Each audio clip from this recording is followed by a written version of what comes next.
Ladies and gentlemen, welcome to the Jarvis Sam Show. I am your host, Jarvis Sam. Thank you so much for tuning in wherever you're tuning in from.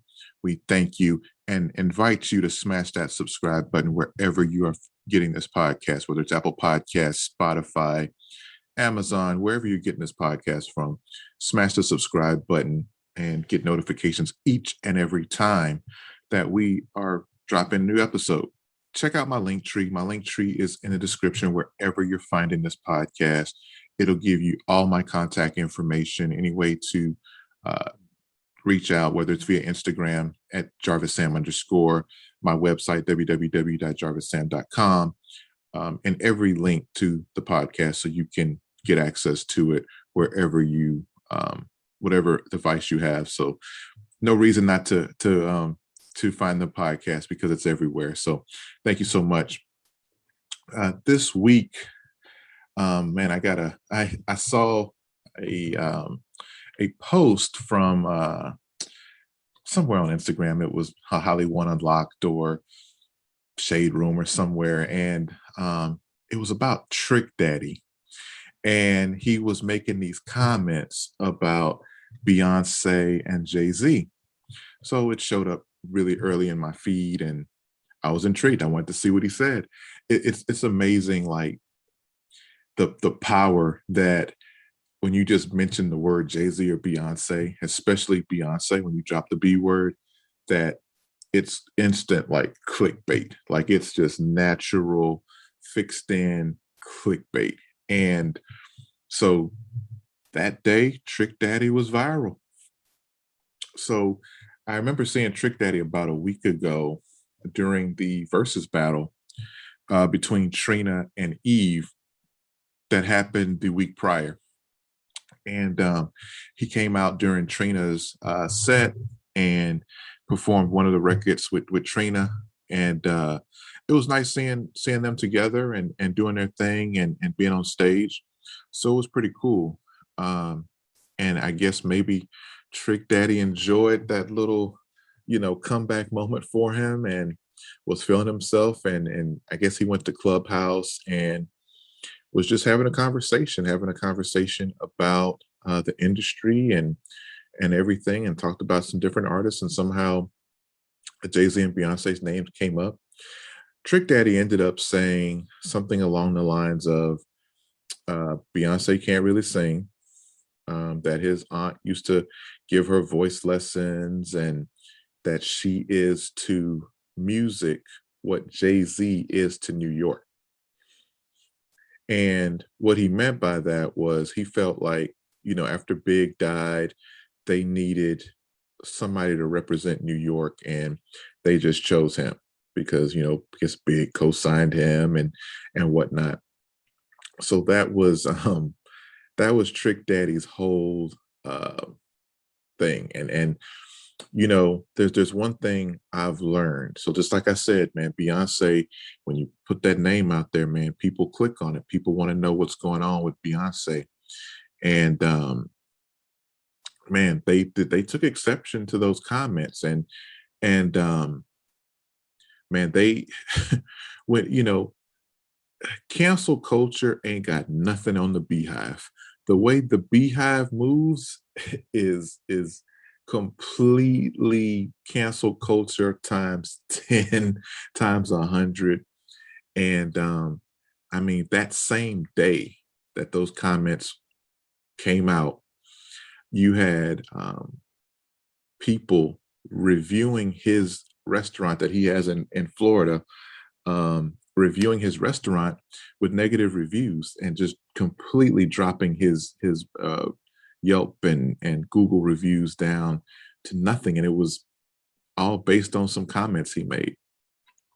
The next day I remember seeing him, kind of saying, no, I didn't say she couldn't sing. I didn't say she couldn't sing. I say she couldn't sing.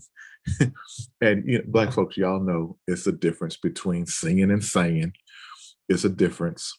And he was saying like she's not Whitney Houston, she's not Mariah Carey, she's not somebody that truly can sing, but she can sing. And he also went on to say that she is one of the top performers of all time he's ever seen, next to Chris Brown and Michael Jackson.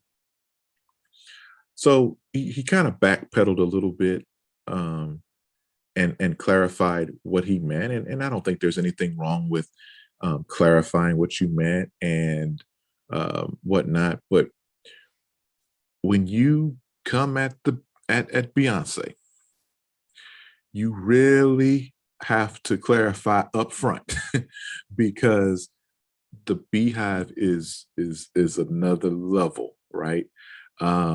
And I think Trick felt that right away. I think, and I think everybody's entitled to their opinion.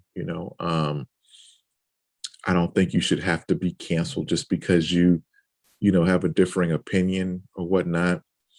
But um, you know, when I but at the same time, it's like, be somewhat objective and the other piece of it is like it's difficult for me to put down like black folks like that are doing great things. You know what I mean? Like I think the movie Dreamgirls showcased that, hey, vocally, Beyonce, there are people that are better than Beyonce knows. Jennifer Hudson absolutely stole the show in Dreamgirls, but Beyonce's the bigger star. Beyonce's still a better performer. Beyonce still has way more hits. I can think of one or two Jennifer Hudson hits that actually like were hits that were something that was on the radio and that people really rocked with. Beyonce has whole albums that people play cover to cover.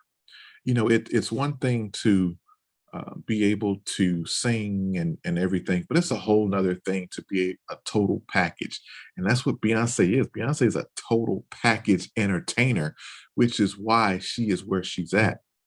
To say that she is what Jay is to New York, she's that to music is crazy because Jay is also I mean, in a very short list of great rappers, there's only a few that can even be mentioned in the same sentence as the best rapper or the greatest MC of all time. And Jay-Z is almost hands down that guy. If not, for the longest, I think you could argue that it's Big or that it's Nas but Jay has that longevity. And Jay, I spoke about it a couple weeks ago. Jay has longevity, but Jay also has that evolution. Jay has evolved as he has evolved. He has transcended his music has like been on the same journey with him. You don't hear him rapping the same way he rapped in Reasonable Doubt right now because he's in a different space. And I think that's very important for rappers to rap about realities because you're not in the same place that you were in when you were selling drugs, right? You're sitting at tables with CEOs and doing all this rich people stuff now, and your circle is different. Your circle has evolved, and it's okay. It's okay to show that evolution, and that's what he's done. And I don't think anyone has done that and has shown consistency and has rapped great through all of it. Like, not only did he do that, but he did it great. Like he has done it like at its highest level about in every era of his life. And maybe I'm a little biased, but I don't think many people will argue with Jay-Z is one of the top 3 rappers of all time, if not number 1. Most people are probably going to rank him number 1. But Trick made the comment that nobody really heard of Jay-Z until Big Pimpin'. So I also think that is not a fair statement, right? Because I will be the first one to tell you I didn't know anything about the Reasonable Doubt album until probably 2001, 2002. But for Jay-Z, Big Pimpin' was his biggest record. And yes, he got My Texas Guys UGK on the record. And it was huge. It was huge because you had the biggest rapper out east right now, the face of the East Coast, and you've got arguably the greatest Southern rap duo. Yeah, of course, you can obviously throw Outkast in there. So they're probably the second, biggest rap duo from the South, and they collabing on this record, and it's huge. I think it was because it was so unique, and it was very rare to see Southern rappers, especially rappers from Texas, collaborating with a guy that's out east. It's a whole different vibe, and so I think it was very vindicating that that a record with two brothers from Port Arthur, Texas, right here in Houston's backyard, hop on the record with Jay, and it's his biggest record. It actually, I've been seeing on social media, a lot of people have been putting out there, hey, who had the best verse on Big Pimpin'? I'm gonna go on record and say Bun B had the best verse on Big Pimpin', but my guy Pimp C had the most memorable verse. I think he had more uh, quotables and more things that it's just more memorable. It's just Pimp C's personality really showed up um, through that song. But anyway, back to those comments and back to Trick Daddy kind of putting his foot in his mouth. Um, it doesn't make sense to like when you got people that represent our culture at that level and that do it well, that do it with class, like, why are you talking down on it? Like, what did they do to you? Of course, it's going to be of no consequence to Jay-Z or Beyonce. Trick Daddy has, not had a hit since I want to say Thug Holiday. Um, but, again, the slip and slide, he's responsible for uh, Rick Ross, who's one of my favorite MCs and whatnot. So, respect to Trick Daddy, but man, you just gotta watch what you say out here because man, Beehive don't play. And yeah, you don't want to be put in a position like that, man. Like you already kind of faded in obscurity. So let's not, continue to ruffle feathers out here, especially those feathers. Um, and I think there's certain people in our community that again that just need to be protected and their voices are huge and their impact is really huge. So man, let them people be, and that's why Beehive get on you so quick because those two need to be protected. Those two need to um, those that's our they really represent the culture, and again they do it very well. So another thing I saw this week that I wanted to touch on was I saw a video of T-Pain. T-Pain stated that back in 2013, he was on a plane with Usher, and the flight attendant was like, "Hey, Usher wants to talk to you. Like, hey, tell him to come on down or whatever." And so they chop it up or whatever, and Usher goes to tell him that he's effing up music, and T-Pain was kind of taken aback. He was like, "Man, I thought Usher was my guy. Like, why is he telling me something like this? Like, like what's going on?" Yeah, and it because of one Usher's credibility and the fact that he thought Usher was his boy, it really affected him. And he said that those comments really resonated with him and took him back. Like, man, like, am I really messing up music? Like what's going on? And he said that put him in like this weird place, like, and he fell into a 4-year depression as a result of what started with that. It probably wasn't the only thing going on in his life, but it was that comment or those comments that really resonated that really took him to the dark place. And, you know, Usher made the comments because, um, obviously T-Pain, when he came out, like he was doing the auto-tune thing. And the next thing you know, a lot of people are doing auto-tune. Even Kanye West dropped an auto-tune album, the 808s and Heartbreak. So you saw a lot of that. And so I think what Usher was hinting at was like, man, somebody like me who doesn't use auto-tune, now I'm having to compete with guys that don't have as much talent as I do, but they can, hide behind some auto tune and put out a song. And for me, man, I think T Pain is great. I think he's, auto tune or not, like I think he was like he's low key a goat in my opinion. Um, I've always vouched for T Pain. I've always thought his records were dope. I thought his style was dope. I thought it was different, and for me, like when somebody comes out with something, he wasn't the first one to do auto tune, but he was the first one to really like make it like his brand. Like you had some like Teddy Riley produced tracks that kind of auto tune and whatnot, but T Pain really put it out there and made it a whole vibe and made it like his signature, right? And I always thought it was dope, man. What I didn't like about it was that, yeah, you did have so many people using it and piggybacking off of it. But to me, he did it the best, and it's almost like now you kind of have like the mumble rap sound and whatnot. And like to me, the first person I kind of identify that with is Future. And I think Future does it pretty well.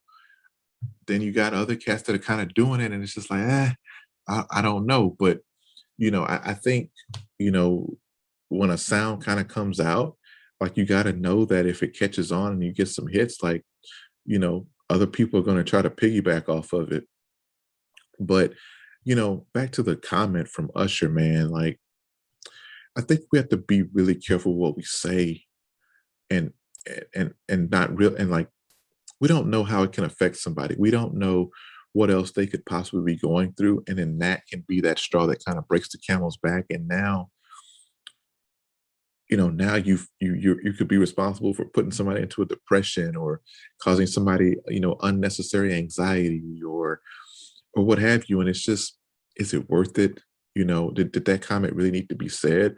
Is it was it really T-Pain's fault that other people are copying it and did he really mess up music? No, I think T-Pain had a layer that made music better, you know.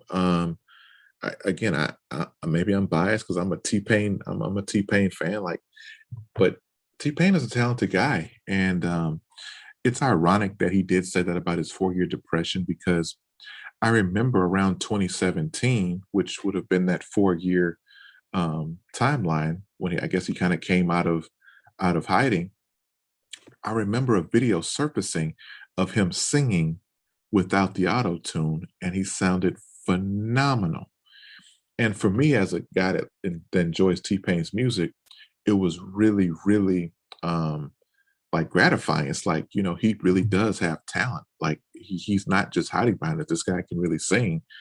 And but it's just like none of us are perfect and we all have our flaws and everything. And we're all just trying to make it. You know, Usher had a hell of a career. Would like is anybody criticizing you for not writing uh 90% of Confessions album? Like that's Jermaine Dupri. Like, you know, the point is like who are you to say who's messing up music? And who's to say that like to me, Usher's a talented guy. Like the brother Confessions is one of the greatest albums that in my lifetime is one of the greatest albums. So if I were to rank, I'm a huge music guy, as you know, that album is definitely in my top 10 all time. But I also know that Usher didn't write most of it. I also know that Usher's not like, kind of like to Trick Daddy's point about Beyonce. Usher can't sing. He can sing, but Usher can't sing, you know? So who are you to say that this man who can actually sing is messing up music?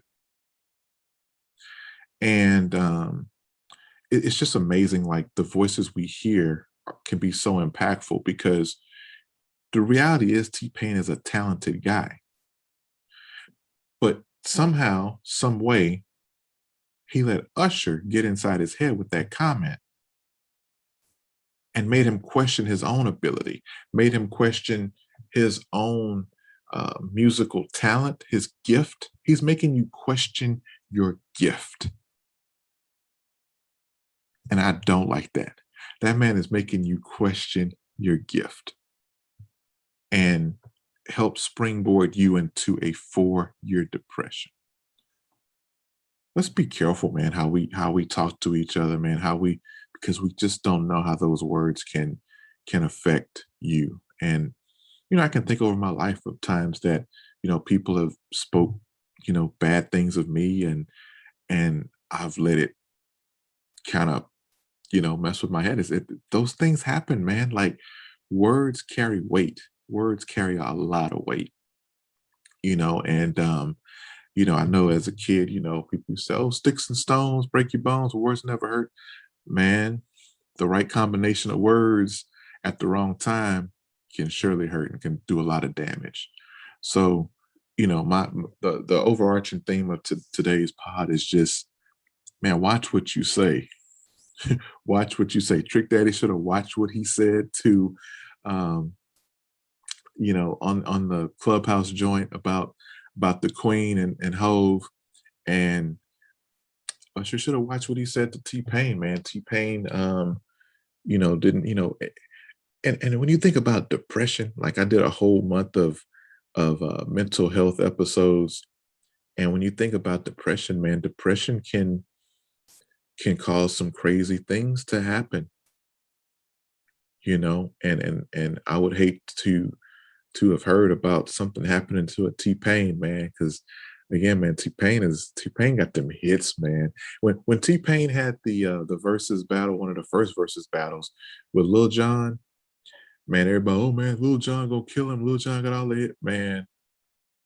I I quietly disagreed because I know what catalog T-Pain has, and I revisit it in my car very often because his music is just great to me. So watch what you say, man. Just watch what you say. Remember that your words carry weight. So knowing that words carry weight, use your words to uplift others, man. Use your words to inspire others. Because just as that little comment put T-Pain in that dark place, maybe some positive words, maybe some words of encouragement could have pushed him out of it because maybe he had to be going through some other things. So maybe some words of encouragement would have pushed him further, So we got to use our words to push people further, man. Every chance I get, man, I try to give people their flowers and while they're here and while they can appreciate it and while they can use that information to push themselves forward. And it's a shame that a lot of times people use their words to hurt and just not how it should be. So again, watch what you say. Watch what you say. Try to encourage others. But that's it for this week's podcast. I do have um, an announcement coming probably next week. I don't like to announce things prematurely, but everything is pretty much a lock. But with when you're dealing with technology and everything, you never can be sure about things because things can go wrong and everything. But just know we got some cool stuff on the horizon coming in very very short order.